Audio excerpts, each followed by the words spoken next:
Oh, Atamaria kia koutou. Wasn't that a lovely way to start the morning? And now I'll also open us up with the karakia. So me e noi tātou. E whataro atu ana te nākau. Kia ranganui I tūnei. Kia papatuanuku e tākto nei. Ki te rangarawa, ki te mea naro. Kia arataki nā mātou I roto nā ara, rau I te reo rangatira. Me ono tino āhuatanga katoa. He ara whakapiki, he ara whakakake, he ara whakaputa ki te whaiao, ki te ao marama. Whānau, haramai he toki, haumi e hui e, taekie. So welcome everybody, and I'm actually going to quickly hand it on to the wonderful Michelle. I hope you're noticing we're team dressed here. Completely didn't mean it, but that's a good sign, right? Bring in the green. So over to Michelle to introduce the whole series. Morena koutou. Thank you so much for joining us. A warm welcome. Ko Michelle Gallagher tōku ingoa, he Program Coordinator, OS Centre for Social Impact. We'd like to welcome you here this morning. This offering of Te Pūaha Talks is a free program offered by the Centre for Social Impact with support from Foundation North. To date, we have presented on a wide range of topics: collaboration, wellbeing, evaluation, and we'll share a link to the chat if you'd like to access any of those on our website at a later date. Before we get started, can I please ask you to take part in a quick poll? Just going to check my multitasking. Hopefully that's now on your screen. So Foundation North are interested to see how many of their grantees are coming along today and taking advantage of these. So oh, you're all quick off the mark. Thank you. See that coming in? Wonderful. Thanks, everybody. And now we've done all the admin, so back over to you, Miranda. Thank you so much. And yeah, look forward to the session. Awesome and welcome. And Michelle, keep bringing all these wonderful people coming into the waiting room and bringing them in. Thank you. And just a wee translation for folks from that beautiful karakia that was earlier, with facilitation, it's really important to check that everyone's included. And so for those who don't speak Te Reo Māori, the karakia was saying that the heart is reaching out to ranganui, to papatuanuku, to the highest, to the hidden, to be guided through the hundreds paths of the noble language in all its many aspects. A path of growth, a path of pride, a path of liberation to the world of light. And the ending, which I'm sure a lot of you are very, very familiar of, whānau, haramai he toki, haumi e hui e, taekie. And my husband's Irish, and he just feels he's lived in this country for 25 years, and even he knows to join on in to the taekie. And if you think about what that ending is about, it's a saying that's used to signal that the group is united and ready to progress the purpose of coming together. So it's super cool, isn't it? That again, one of the benefits of us being in this country, we've inherited all these blessings from Te Ao Māori that really help our role as facilitators. So I'll start with a bit of a mihi about myself, and then I'll let us know how we're going to roll for the next hour and a half. So kia ora koutou anō, ki te honga mate, haere atu rā. Ki ngā kanohi ora, tēnā koutou, tēnā koutou. Tēnā koutou katoa. Ko airanga te whakapaparanga mai, engare ko te mātaua Māui te whenua tupu, ko ruahine te maunga, ko tuki te awa, ko te moana nui akiwa te moana, ko pōrerere te kāinga. Inaine kei Tamaki Makoto e noho ana ahau. Ko te mea nui mō tēnei mahi, a ki te manutātaki, me mahitahi, a hurutanga. You probably see all these labels behind me here. These are all the things that are important about my mahi. Ko Miranda Cassidy-O'Connell tāko ingoa. Nā reira, tēnā koutou, tēnā tātou katoa. So again, just a very brief insight into what I said is I hail originally from Ireland, but I grew up in Hawke's Bay. I'm a sixth generation lucky person to live here in this amazing country of Aotearoa. And I currently live in Auckland. And what's important to me are all these words that you see around me here. My son made them for me a few years ago. And I will share screen carefully as I'm talking, see if I can manage that. It's always tricky, all this multitasking, isn't it, guys? There we go, screens. And share. Okie dokie. So then we had that cool song. I also absolutely love, so as I was saying, manu tātaki. So manu tātaki, for those who don't know that word, it talks about what the birds do. You know, when you look up and you see a flock of birds moving along, and you often it makes you stop, doesn't it? Because you just look up and you're in awe that the birds can do that. There's massive numbers, and some are in the front or at the back, and they take turns.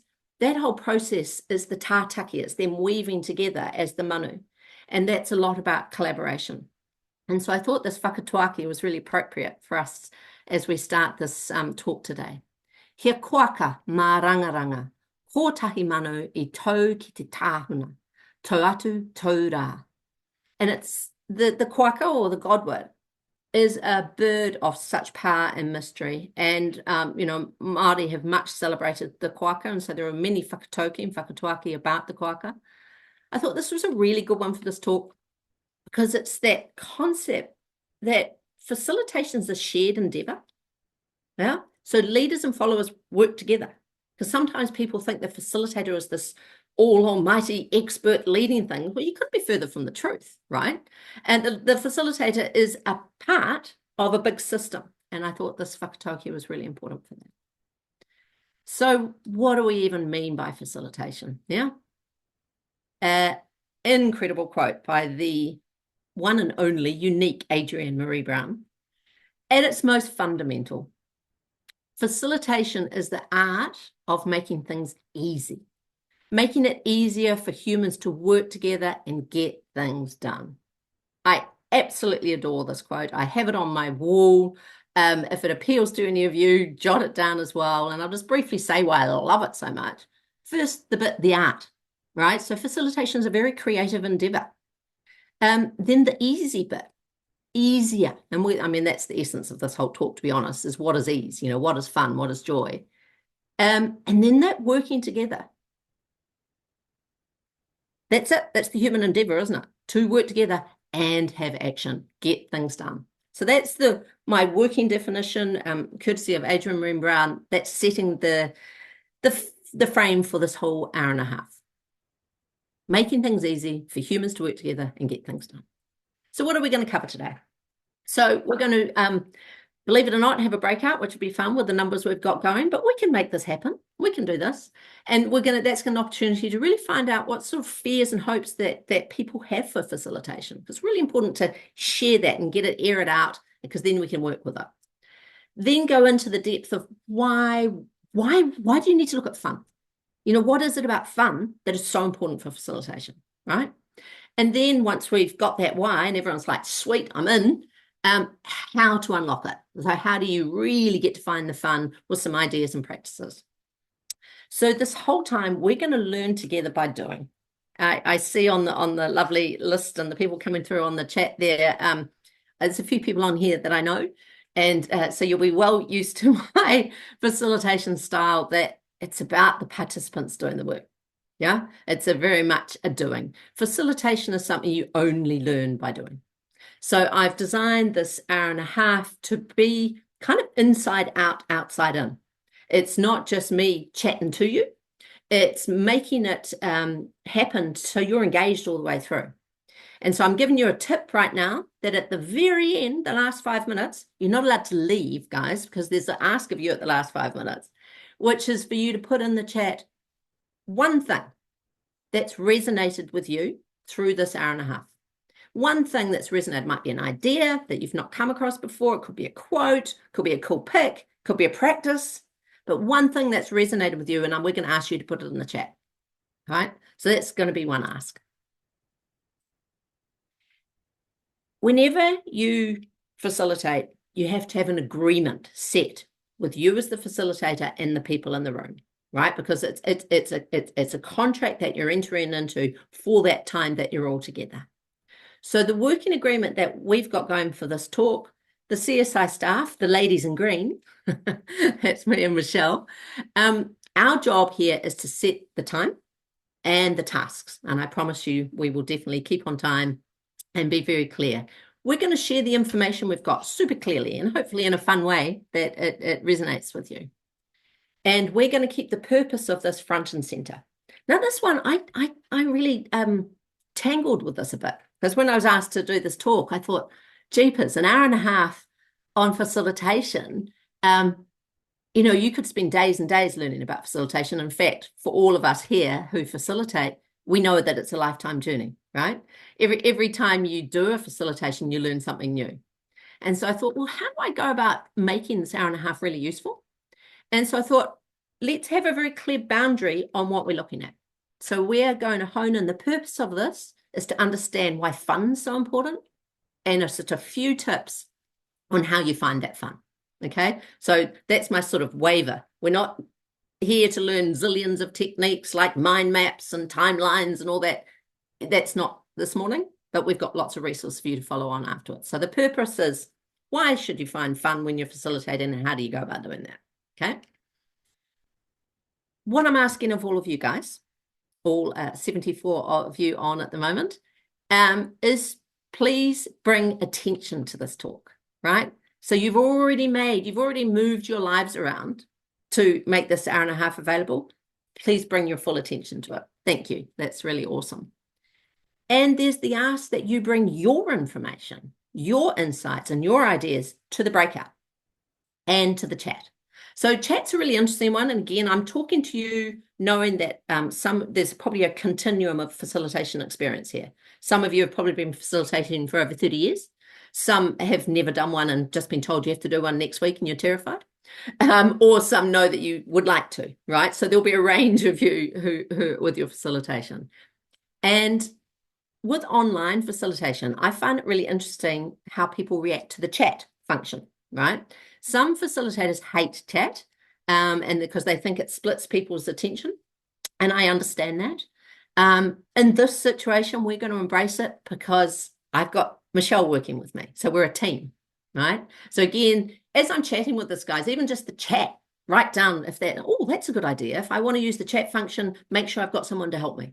Yeah, all these sort of little tips as we go along. So I encourage you to use the chat. I'll be specifically asking you a few times to pop things in, and Michelle's going to monitor that for me so I can keep my attention on the purpose front and center. Another request is that you're responsible for your own state, right? Because life is always active, right? There'll be all sorts of things going on for you, just that you take responsibility for that. That's not what Michelle and I are looking for on this session. But on that one, you can see, gosh, we could go down so many rabbit holes on facilitation. Each point leads another story. But I would like to note that as a facilitator, one of the skills to be really working on your whole life as a facilitator is your power of observation, your power of noticing, right? And I say notice and observe, not for judgment, notice and observe for learning. For what can you do? Like, you might notice that somebody is on their phone the whole time.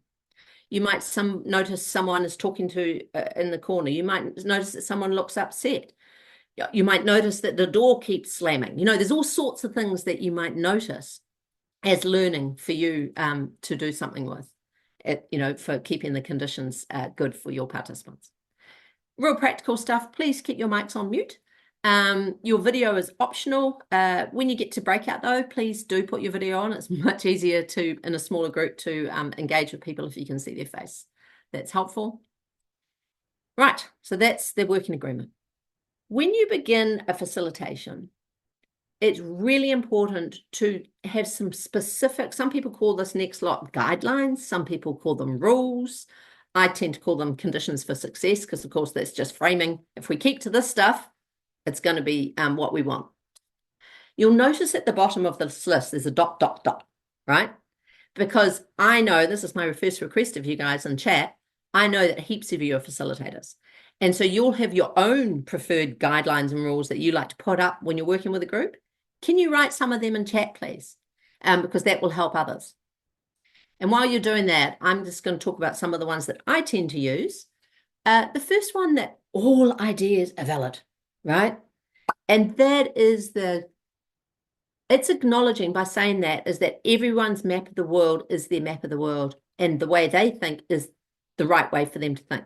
So and on this hour and a half, everything I say is valid, everything you say is valid.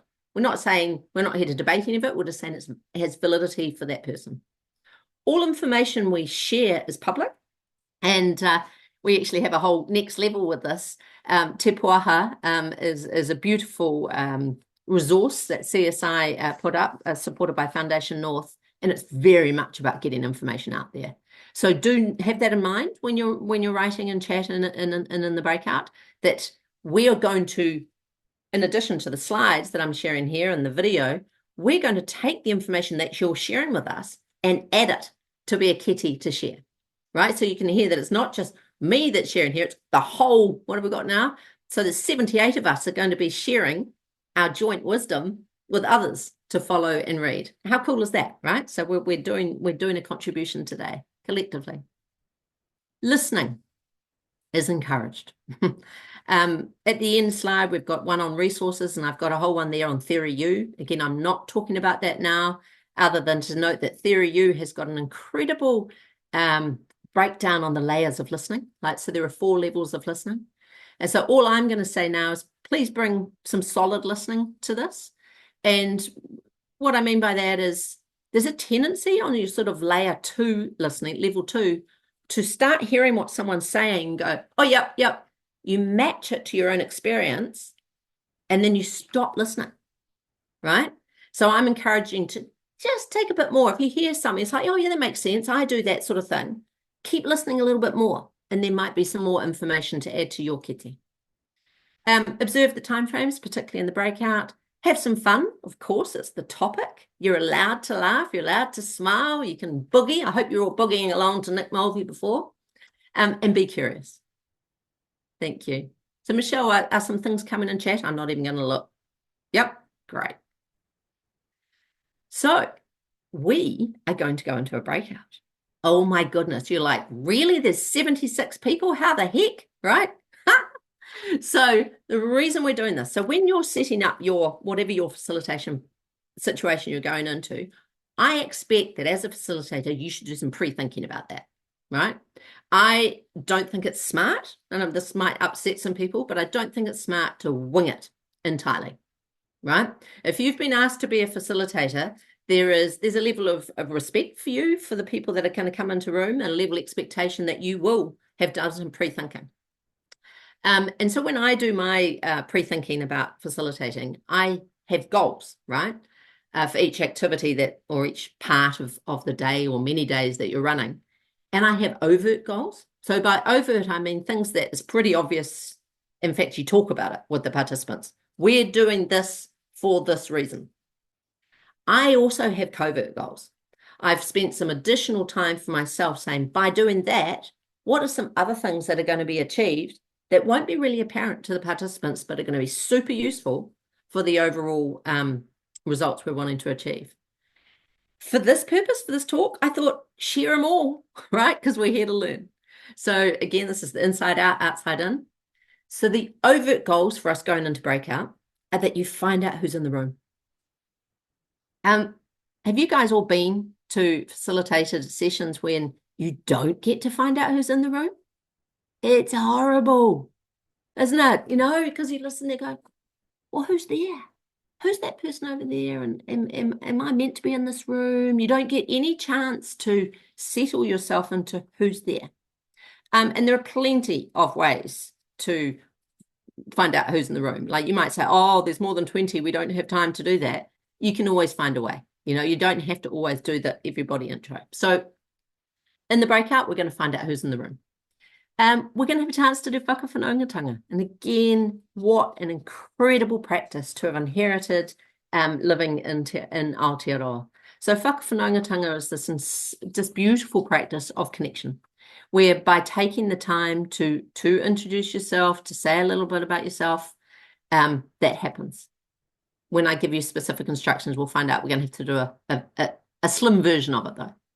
And the covert goal for the breakout is that you guys get to practice some small group facilitation, right? And you're going to have a bit of fun because it's always fun being in a breakout. So you're about to have 15 minutes.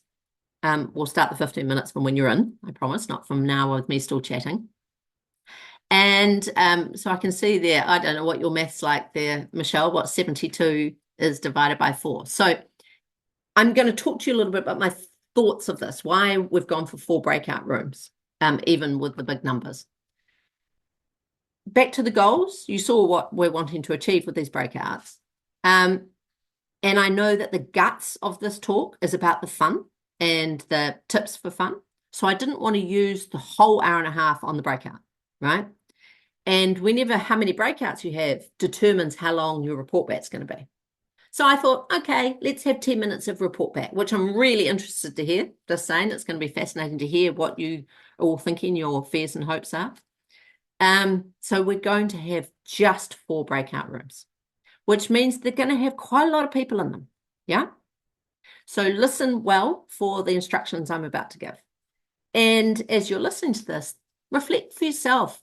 When you're setting people off on a breakout, when you're running a facilitation, how are you doing it? Because I think setups for participant-run activities is one of the most beautiful doors to getting the flow of facilitation, right? Because it's a transition moment. As facilitator, you're tethered to the participants, particularly at the beginning of an event like this. You know, the participants are listening, they're listening deeply. You're the one doing all the yarning, so you're setting the boundaries. You're really setting that container. Then when you set them off to be self-managing, all of a sudden that tether's changed.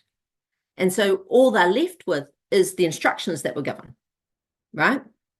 So it's super important that when you set up your participants to go and do an activity, it might be pairs, it might be groups, whatever it is, that you give them very clear instructions. Yeah. And once you've given the instructions, I'm not going to do it now because we're online, but in in-person facilitation, you check, and are there any questions on how to do this activity, right? Always check that. Are there any questions on how to do that activity? I mean, we can say that. You can put the questions up in chat. We can notice, but I think this will be quite clear. So you're going to have 15 minutes, right? And there'll be probably about 15 of you per one. I don't know what my maths isn't good. You're going to go around and do super quick intros. I'm about to demonstrate what you're going to say. Kia ora, call Miranda. You can say, I'm Miranda. And if you want, you can have your second name. And I work for CSI. That's it. Okay, guys? That's it, what we're doing in the breakout today because of our numbers. So you're going to say your name and your mahi. And you can choose to say the name of your organization or your sector. Then you're going to allocate these roles. And so what I suggest, again, for time, that if you're called to one of these roles, and I'm going to describe what they are in a sec, if you're called to one of them, add that to your little intro. So kia ora, ko Miranda, I work for CSI, and I'd really love to be the timekeeper for this session. Okay? So what are these roles? So the discussion leader, the role of this person will make sure that if people are saying they want to speak, they get to. So, you know, everyone's not tumbling over each other, and that it keeps the group on track. So it'd be great if someone is called to do that for their breakout. The recorder, the role of the recorder is to actually write down key points from the discussion. So to help with this, Michelle has got a very cool little Google Doc, and she's going to pop into each of the breakouts, the 4 breakouts, and give you the doc. She won't chat to you. She'll just give you the link in your breakout chat. And because it's a Google Doc, the beauty of that is when it's written into by the reporter, because the role of the reporter is, pause. Okay, this is so cool doing a facilitation talk because I just made a mistake, right? And how cool is that? So it's a chance, it's a learning moment, a teaching moment for me, learning moment for you.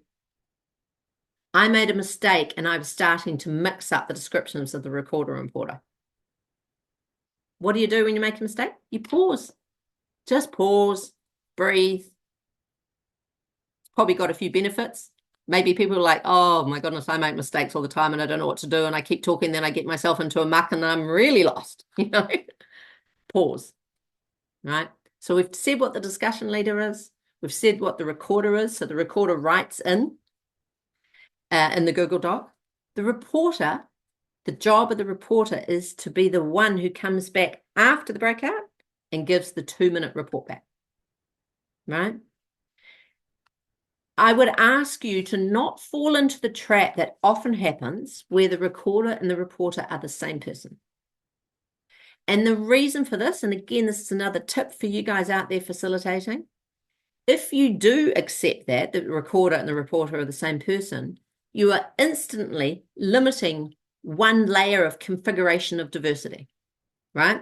Because when person is recording, writing down what they're hearing, that will be through the filter of their life experience. Of course, we're all humans, right? We're completely subjective in the way we live our life, experience our life, all those things. So that'll be filtered through that. Not saying that's a bad thing, but the beauty of having a different person as a reporter is they will report through their own filters, right? And so with that chance, you can hear you've got more ads happening. So you're more likely to get a snapshot of the diversity that was discussed in the breakout. Right, you hearing that? And the last role is timekeeper. So that person is there to help the discussion leader. So the overall 15 minutes, Michelle's going to be on. But the timekeeper could be noticing, oh, we've just spent 10 minutes on intros and we haven't actually discussed the question, which isn't really what you want, right? So you might even say, well, discussion leader might say, hey, should we just do 5 minutes of our, and it's up to you. I'm not determining that. You guys determine how you want to use your 15 minutes. And the actual question, once you get there, what are your fears and hopes? When you think about facilitation, what do you fear about it? When you think about facilitation, what are your hopes? Okay. And we will come back for the report back. So I'll just have this moment here. Are there any questions on how to do this? And we'll check. Are there any, Michelle, in the chat?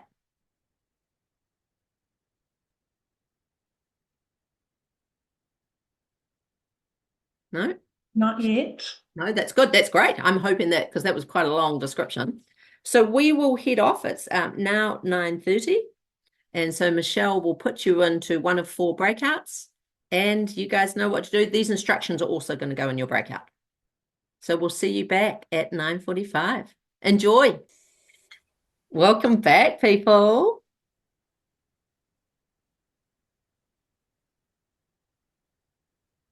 I bet that was pretty interesting. Having 15 minutes.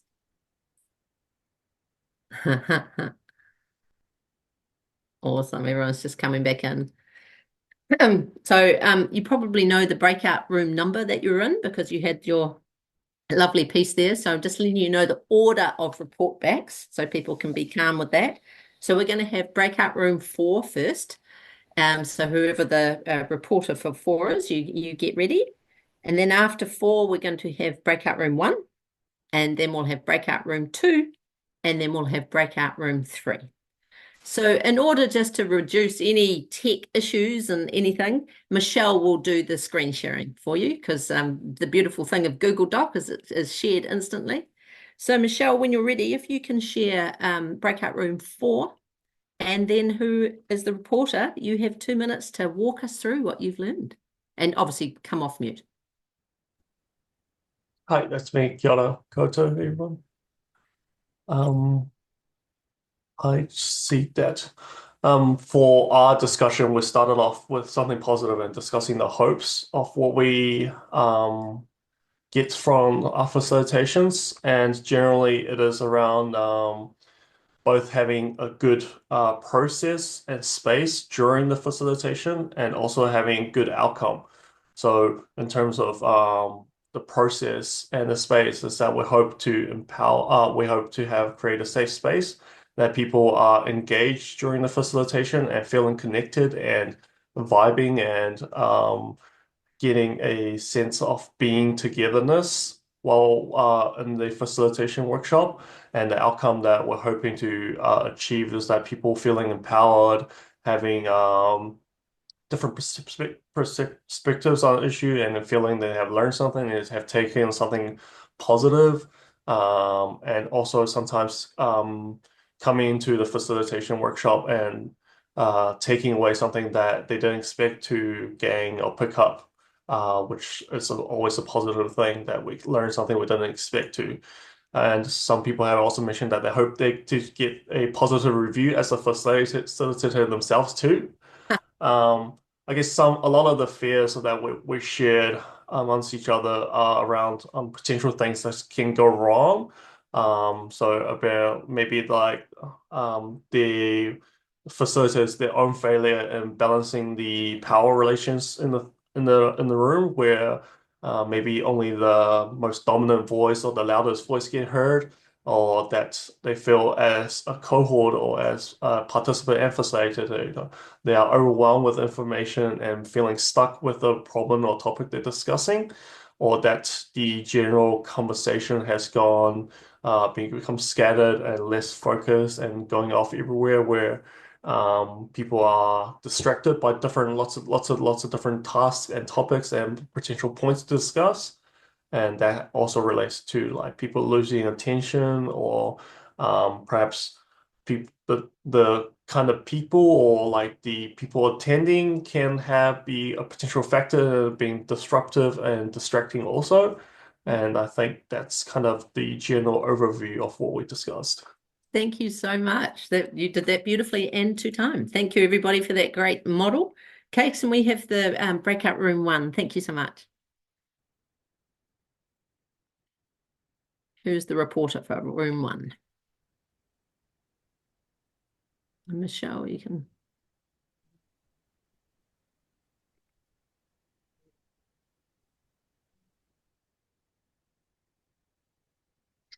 That's Karen.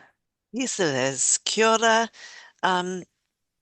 We had the unexpected situation of using much of our time for our introductions, despite trying really hard to keep on focus.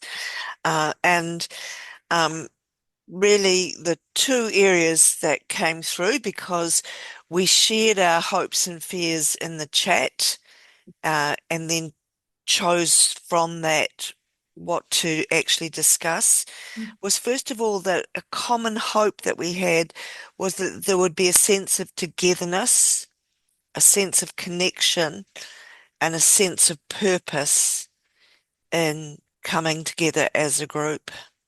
And then in terms of a fear, again, the common one was the chaos of the conversation going off task or down a rabbit hole, as you referred to, Miranda, and that they may be really important topics, but time constraints mean that things need to be changed. And we had a suggestion, and that was that at the very beginning of setting up, we mentioned the fact some things might go into a parking space for at a later stage. So parking those ideas. Yeah, great group. Thank you. Fantastic. And how to know, great group in 15 minutes with 20 people. Bring it on. Okay, thank you so much. Can we have breakout room 2? Who's our reporter for 2? Kia ora. Kia ora, Nicola. Hey, it's Eliana. Eliana, sorry. We talked about what people hoped for was providing a valuable kind of sense of time and a valuable experience, as well as a connective experience, and one that was safe and inclusive and accessible. A lot of the fears kind of related to the flip side of that, thinking about making sure that we're staying reflective about ourselves and our process and our practice, so that we can provide a safe and inclusive and accessible experience for people, and kind of being prepared for that to be fluid and be a process. Something that I also really loved is that we had a mix of people in the group who facilitated different kinds of situations. So some people who facilitated physical experiences with people outdoors had a lot of safety concerns, similar for people who facilitated other kinds of experience. But obviously they had different safety concerns. But something that a lot of us felt was trying to get the balance right between providing a fun experience that's engaging, but that also provides the information that people need to be safe. Yeah, and then we also had some fears around having to step into something without an adequate sense of preparation. And then I think that really linked to this fear of not providing a valuable experience, or people leaving the experience and feeling like something wasn't worked out, or feeling kind of more confused than when they came in. Oh, that's fantastic. Thank you so much. I'm really interesting to hear about the outdoor experience space as well. Because of course this is for everyone who is involved in holding space for people to get things done, right? And that can be a meeting, it could be with one person. You facilitate all sorts. All right, can we have breakout room 3, please? Okay, I think that was me. Yeah, so I'll start with the hopes. We mostly talked about creating a space where people feel comfortable to share and building connection. Everyone coming away with something that they feel like they've learnt. Yeah. We also mentioned like cultural differences, and still holding space for all of those different perspectives. And our fears. A lot of us were quite honest and said that, the public speaking element is a fear. Yeah. Yeah. And running out of time, having conflict in the group that you may not know how to handle, disengaged audiences. Yeah. That was absolutely fantastic. Thank you so much, guys. I'll get back to sharing my screen. There we go, the sound. So that report back was amazing. I mean, I am stunned how much you guys filled in. I mean, did you see everyone's Google Docs? They were wicked, absolutely full. And the cool thing is we'll be using that, as I said at the beginning, to boost this presentation when it's shared with everybody else. So thank you so much for all of that, because I am sure that all of those fears and hopes resonated with all 70 or so of us on. I've just left on with this little pic because look at the smiling in there. Look at that sheer joy that's going on. And that was from a large facilitation, 86 people, I think, were in the room. North, and that's a very young person with an older guy, a scientist. And at the beginning, they hardly talk to each other, and just look at that sheer joy, right? And that's what we're after. Because what is fun? Let's look at, why are we doing this? Why is fun such a crucial element of facilitation? Well, fun provides enjoyment, yeah? And joy is that feeling of great pleasure and happiness. And when fun's in the room, where you see, how earlier I said we need to really work on our observation as facilitators. What are you looking to see fun? The really obvious ones are smiles, laughter, giggles, all that sort of stuff. Look at people's body languages as well. You can see that sort of openness that comes in. Quite often you see people leaning towards each other. They're really listening. All these things that are indicators that fun's in the room. And when you invite people into fun, what you're really doing is inviting people into a growth state, right? You mentioned it beautifully in your report back. It's this connectedness. One of the groups talked about safety. You talked about knowing yourself as a facilitator and how you're contributing to that. So you guys are completely on the button. When you invite people into fun, you're enabling people to access their ventral vagal nervous system, right? There will be a bunch of you in here that are nodding away going, yep, know about the ventral vagal, and others will be like, the ventral what? What's the double V? Okay, so relax, because the next slide is a bit of a diagram on it. And it's super cool. But it's the reason we're going to have briefly look at the whole nervous system concept is to remind ourselves that fun is not just a spontaneous emotion. Okay? Fun is actually a state. It's a biological state. And it depends on your ventral vagal being switched on. So that part. And by doing that, it promotes your sense of safety and well-being. And you want that. So let's have a look at this awesome diagram. So this is courtesy of Louise Mara, and I'm sure some of you on the call know Louise. And Louise has been working in this work of healing and systems change, and she's an incredible facilitator. And it's influenced by the polyvagal theory from Dr. Stephen Pūaha. I practiced saying his name and I stuffed it up. So I'll spell it for you guys and you can work out how you should say it. P-O-R-G-E-S. So say that if you want. But he's really done incredible work that is so useful for us as facilitators. So when we understand our nervous system, it is the nervous system of us as well as the nervous system of all your participants, right? We're all in the room. And so we're bringing all of us into the room. And the fun that we're after is to access that bottom layer, right? That ventral vagal. I mean, look at those words. That's what you're after. And acknowledging, it's super useful to acknowledge that everything will also be in the room. So those things that you see in the sympathetic and the dorsal vagal will be in the room as well, right? Maybe we can do another facilitation webinar on how to deal with when we're in sympathetic and dorsal vagal, right? But that's not today's. Today is looking like how do you get people to tap into ventral vagal? And by people, that's including you. So I'm not going to go too much into this because it's just a bit of a teaser that there is thorough, reasoned research and experience. I'm loath to use the word science because science can be kept here, but it is science, which just means to study and understand the analytical, methodological approach from how people work. Tapping into fun means you tap into your ventral vagal, you get into a flow, people feel I'm safe. And I'm just about to give a little video of our beautiful Dr. Maya Angelou, which I'm sure everyone's got a favorite quote of hers somewhere on your wall, right? And what she says and how she has her own take on the ventral vagal. I love it. I never trust people who don't laugh, who act as if they put airplane glue on the back of their hands and stuck them to their foreheads. What? No.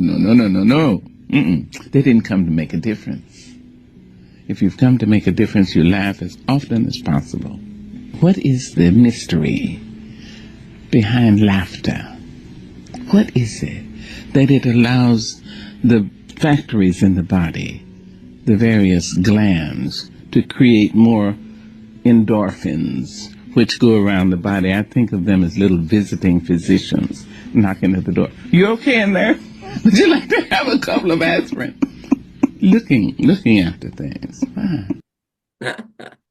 So those visiting physicians, isn't she amazing? Those visiting physicians, you think of them bubbling away in the ventral vagal, right? It is. We've all got our own hospital or whatever we want to use as our inside ourselves, and everybody else does too. So when you find that fun, when people are tapping into that ventral vagal and their essential self, the collective outputs are then likely to be creative, connected, generative, all these things, these hopes that you guys came back from your breakout. When people are having fun and they're connecting, and these are the outputs you're going to get. And another piece that I've learned from working, training with Louise, if you're creating outputs from the sympathetic and dorsal, those higher areas of it, it's quite a dangerous spot to be creating ideas from, right? Because you're going to carry all that, can I say a bad word? No, we're recording. But you're carrying all that stuff that you don't want on into your next lot, right? And so you're just spreading the caca, right? And we don't want to do that.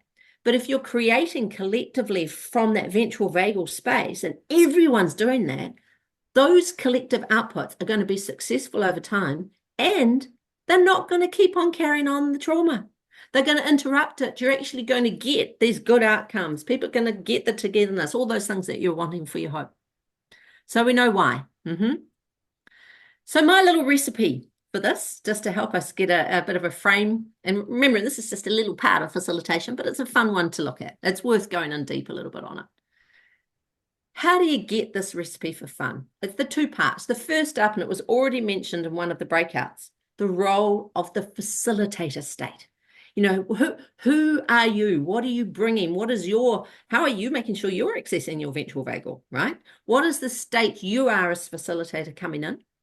And then what is the structural conditions you're putting in to enable everybody else to access their ventral vagal? So that's the essence of this. And when you weave it all together, because of course everything is connected, that's when you get that flow and we can reach those outcomes we're after. So a little bit on state. I hope you're noticing all the pickies we put in, there's lots of smiles. You know, life is fun. And that's me with the head of centre, head of CSI, Karinia, who's on the call at the moment. I hope you're waving away, Karinia. Beautiful. When we realized of the colors we were in, we're like, man, we're going to have a photo of that.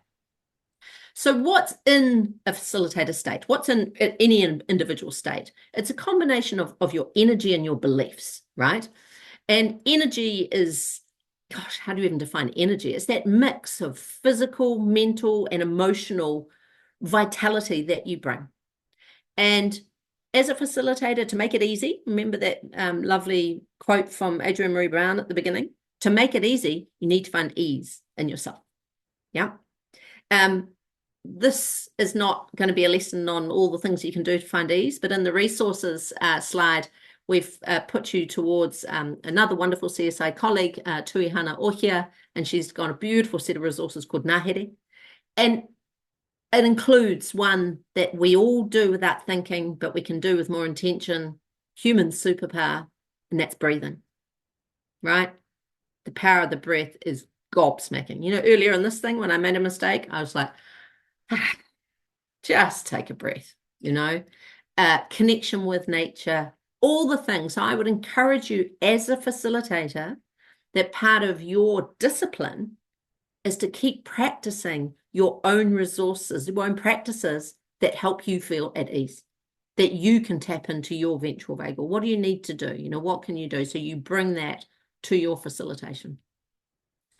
And then there are the things that you believe, right? So again, start writing your O's down. What do you believe that helps you be a facilitator who can find the fun? So what I'm sharing here is a bunch of beliefs that I have, and everyone will have their own, right?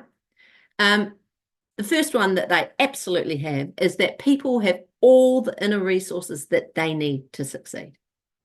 I deeply believe this. And this one comes from, again, some people know about neuro-linguistic programming. And I've put a resource at the end that gives you a link to all the NLP presuppositions. What a full-on word, isn't it? It basically means the beliefs behind NLP. And they're really, really useful. I mean, I have a bunch of these things. I'm really showing all my secrets here. That's my Andrew Maree Brown's quote. These are my key NLP suppositions. I have them up physically, you know, to remind me. Because sometimes I need those extra embodied reminders. Even though I've been doing it for years, you can never stop being reminded. So the NLP presuppositions are super useful for a facilitator, really, really useful.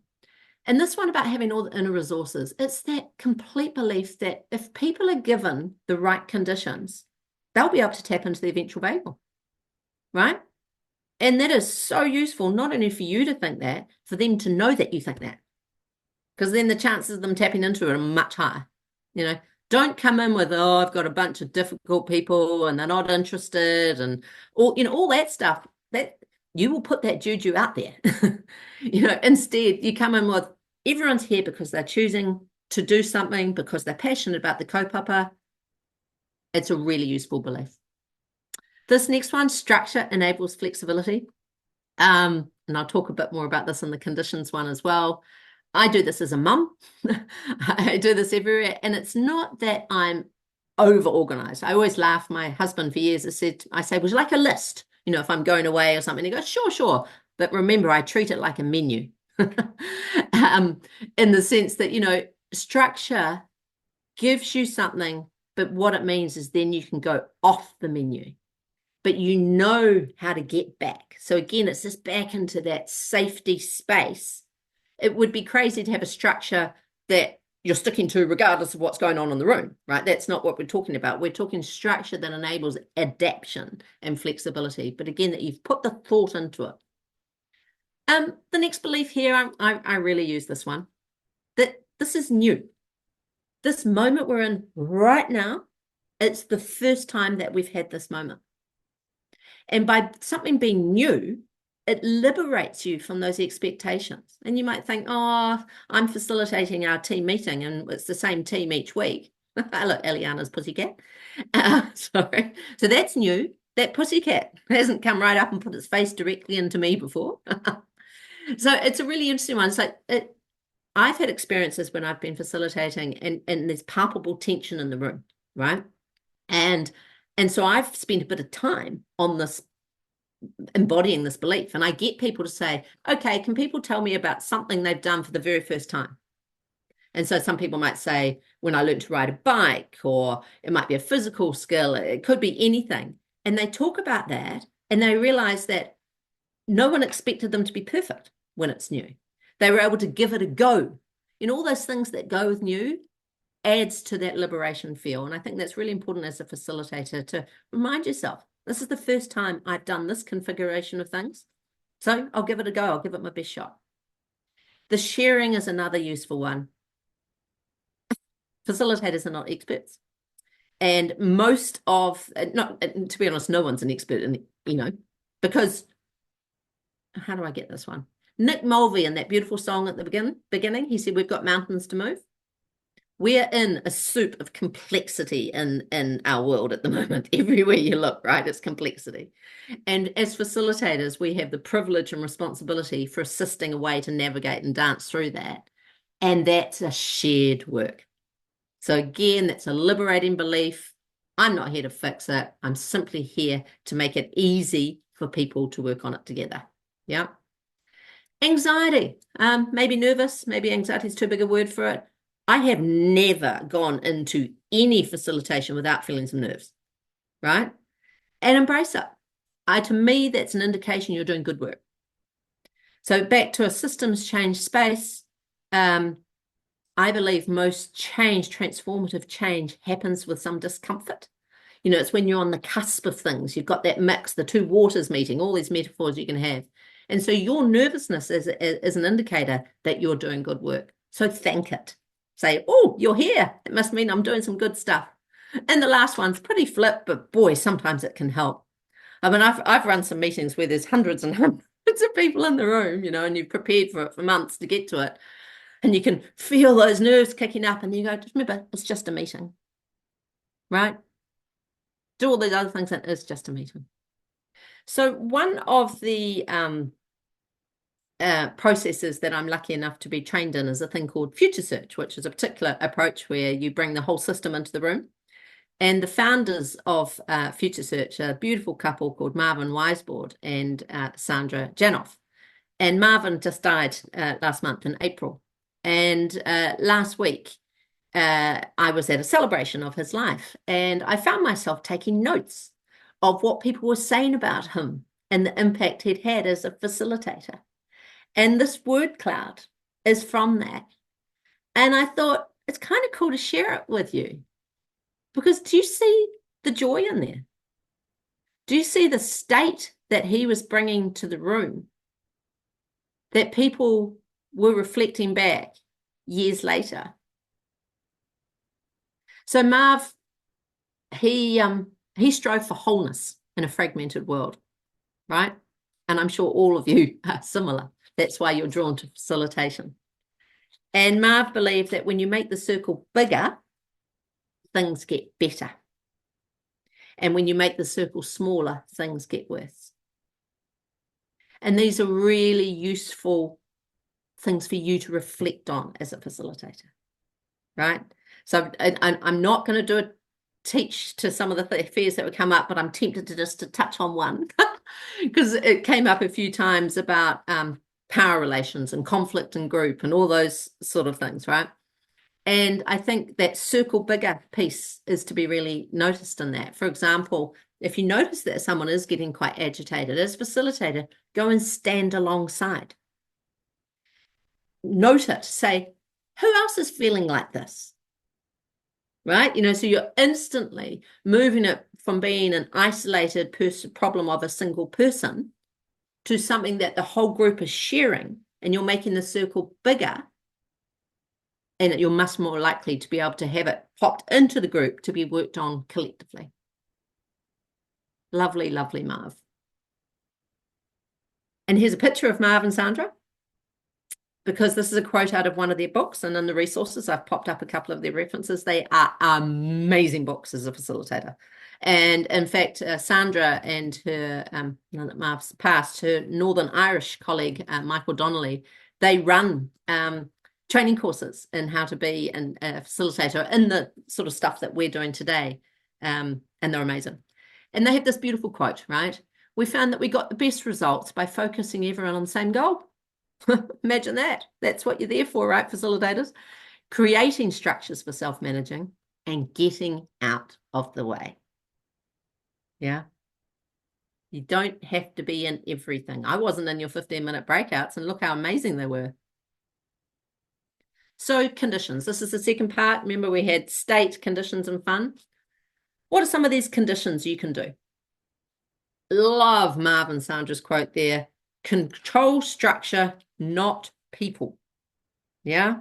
You can never control people, and you shouldn't try. If you go back to that earlier belief of mine, people have got all the inner resources they need to succeed, right? You're not there to tell them what to do. You're there to control the structure and the conditions so they can tap into those inner resources. So ones like this, that clear agenda, I've mentioned it a few times, and it's very personal to each facilitator how you do this, right? But I would really encourage to have some structure in your head, if not written, because it makes an enormous difference. I noticed, I guess I love being open here and vulnerable with it. I noticed there's a few people on this call from Mountains to the Sea, and I did a bit of work with them. And one of our early ones, I'd done my structure stuff, but I'd run out of time to really think through the structure for the last hour or so of one of the days. And I noticed, nobody else noticed it, but I noticed as a facilitator, a drop in energy, a change in shift, right? And so it's quite juju, isn't it? It's a bit like Angela, Dr. Meyer said, it's magic. If you've done the work as a facilitator and you've thought through it, that energy will be in the room, that things will keep flowing. So do your work. The agreements, we practice that today. People put some suggestions in chat. Make sure you do them. It's a chance to co-create and, to get your personal flavor in that and get some beliefs come out. Because sometimes in agreements, things are arisen from the participants that if you hadn't heard, would have made the whole session quite hard to roll with, right? So it's a really lovely time of a day to surface what people are coming in with. People will have their own expectations. So the agreements is a nice time to surface that. Self-management. I love this.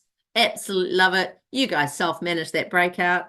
And it is an interesting one for a facilitator, because I think people who are drawn to facilitation, yes, I hear that there's plenty of fears about public speaking. And when you've been facilitating for a while, we've got to admit, it's a bit of a buzz too, isn't it? Like, it's pretty cool, right? And so facilitators, we can tend to talk too much. And self-management interrupts that. And there's a lovely acronym. There's two. You can write this ones down. WAIT, so wait, and then WAIST, waste. So the first one, wait, is why am I talking? And then waste, why am I still talking? If you've said that and you've noticed it, pause, which leads to that next condition, right? The power of the pause. Boy, it's up there with the physicians of Dr. Myers. The pause, you can plan for pauses. So you can have, when you're doing your agenda, you can have your breaks. But there's also the pause that you can use if you don't know what to do. Oh, What do people think we should do? There's always an answer in the room, right? Something might be going on for people. There might be a lot happening. Maybe there's been a shift for whatever reason up to that sympathetic. Take a pause, go for a walk, right? I often, if I have the privilege of day and overnight facilitation, I often include a walk talk as part of an activity. Where a topic's up, the topic's shared, and then people are asked to discuss it as they're walking. And that is amazingly powerful. There's that lovely Latin saying, solutur ambulando, which means walking solves everything. It kind of does, because you're breathing, you're moving, you're discussing. It's a really useful one. The venue and the room setup, please go and check your venue before you get to facilitate, right? I'm sure we've all had some pretty crappy situations where you turn up and what you were planning is not possible with the venue you've got. If you've got for a longer period of time, if you're, many days, you really need to set up that venue. And, ideal ones, if you're able to get the ideal, natural light, bring it on. No, I just find it so weird that so many function centres down in the basement, right? I get headaches down there. So, if possible. And the beautiful thing in the community sector is heaps of community centres are beautiful, open to natural light. Look for your flow when you've done your agenda, be at your venue and work out your flow, where you think things would move. Because the more you've thought through this, you've then, in your ventral vagal, because you'll be relaxed, you've done that, the participants will be able to tap in it because they don't have to think about it. But having said that, if you get there and it's beyond your physical ability to shift, engage your participants in it. Yep, because that's also another action of self-management, isn't it? So yeah, the venue setup is just, and tech too. Yeah, like even for putting on this hour and a half, the gorgeous Michelle was asked to do a whole lot of tech things we've never done before, right? Google Docs, share this, and so we practiced it this morning, and so it's been pretty smooth. And movement. To really do systems change and the collective shift to move all these mountains we want to move, we need them embodied. Yeah. We all have heard about mental models shifting. Well, mental models are attached to our bodies and our heart and our gut. We need all the three brains moving on this. So think about that when you're doing your agenda. And even if you haven't thought it through, ask for it. And perhaps even in your agreements. One of the agreements might be that people can say, hey, we need to move, or that people can just do it individually.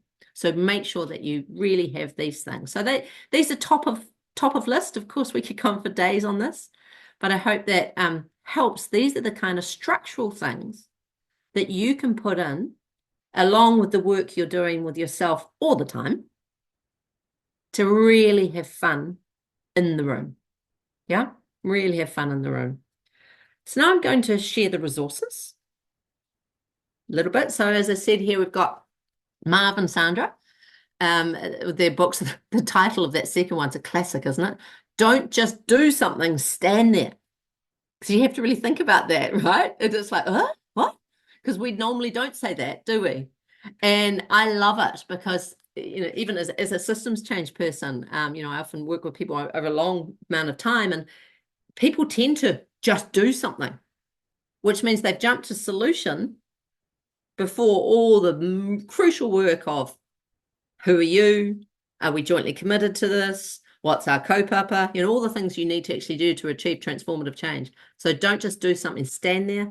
But what that is about is very much that self-management and all the structural conditions that we've just touched on.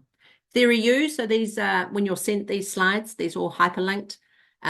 Theory U is just stunning for deep change, self with others and with society. Adrienne Marie Brown, I've talked about the NLP. The Ngāhere resources, again, the beautiful ones from Tuihana, Ohia and others.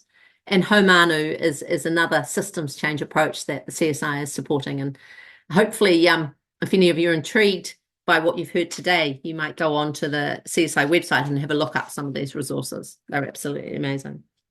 So what we're going to do now is I'm going to put on another cool song.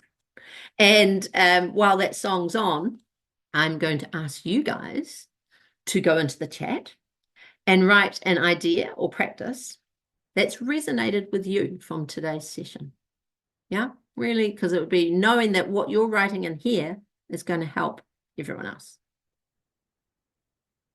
Wow. Wow. The feedback coming in is epic. Woohoo. Ngā mihi nui kia koutou, and the feedback coming in is such a reminder for me too. I'm learning a lot from this feedback. And a really resonant one there is being much more explicit about inclusivity of neurodiversity and mobility. So that was a huge one for me. Thank you. 100%. And I think movement is a very inclusive one, just to be explicit about that. Yeah. So thank you for that.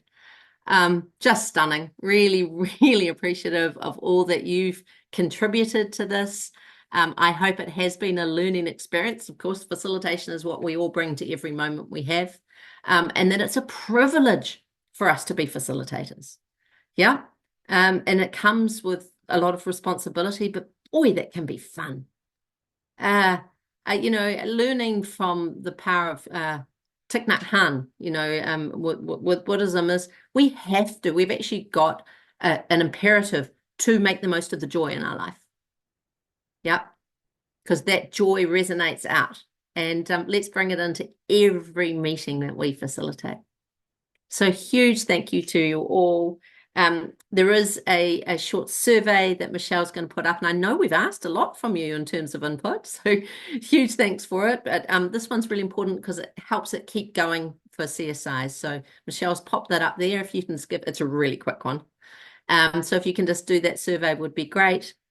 And as I said at the outset, I'm about to finish in a minute with karakia, but Michelle and I will collate all this incredible contributions from you all, and there will be a turnaround with the slides and a bit of a kete of participant input. And feel free to share. Please do share it out there. So with no further ado, I will close this with a karakia whakamutunga. Me e noi tātou. Kia tau, kia tātou katoa. Te atawhai o tō tātou araki a uhu karaiti. Me te aroha o te atua, me te whiwhinga tahitanga ki te wairua tapu. Ake, ake, ake. Āmene. Kia ora korua, thank you. Kia pai tō rā.